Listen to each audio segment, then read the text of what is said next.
அனைவருக்கும் வணக்கம். நான் பிரபாகரர் ஜோதிடர். ஓம் சிவாய நமக. சிவசக்தி திருச்சிற்றம்பலம். இப்போ நான் என்ன சொல்ல போகிறேன்னா, இப்போ 12 லக்கணங்கள் இருக்கிறது.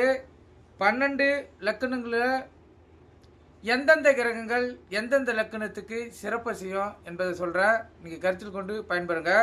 உங்கள் ஜாதக கட்டத்தில் அந்த கிரகங்களை நீங்கள் இயக்கினீங்கன்னா உங்கள் வாழ்க்கைகள் மாறுறதுக்கு அதிக வாய்ப்பு ஏற்படும். அதிக துன்பத்தில் இருந்தாலும் சரி, வறுமையில் இருந்தாலும் சரி, இந்த கிரகங்களை முறையாக பயன்படுத்தி அந்த கிரகங்கள் கோயிலுக்கு சென்று வழிபட்டால் கண்டிப்பாக உங்களுக்கு மாற்றங்கள் 100% வந்து தீரும். நீங்கள் கருத்தில் கொண்டு பயன்பெறுங்க.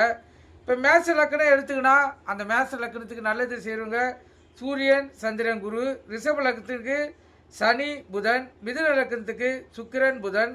கடக லக்கணத்துக்கு குரு, சூரியன். சிம்ம லக்கணத்துக்கு புதன், குரு.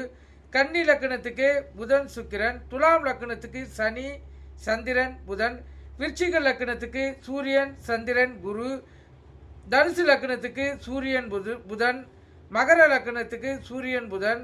கும்ப லக்கணத்துக்கு சுக்கிரன், புதன். மீன லக்கணத்துக்கு சந்திரன், குரு. கருத்தில் கொள்ளுங்க.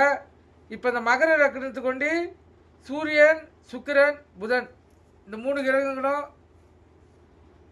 நல்லது செய்யும். கருத்தில் கொள்ளுங்க.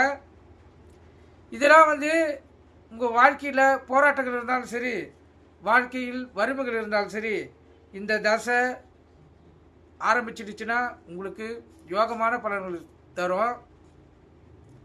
அப்படி அந்த தசை ஆரம்பிக்கலனாலும் பிற கிரகங்கள் தசை நேரத்துக்குள்ள அதில் புத்தியாக வந்துச்சுனாலும் நல்ல யோகங்கள் தரும்.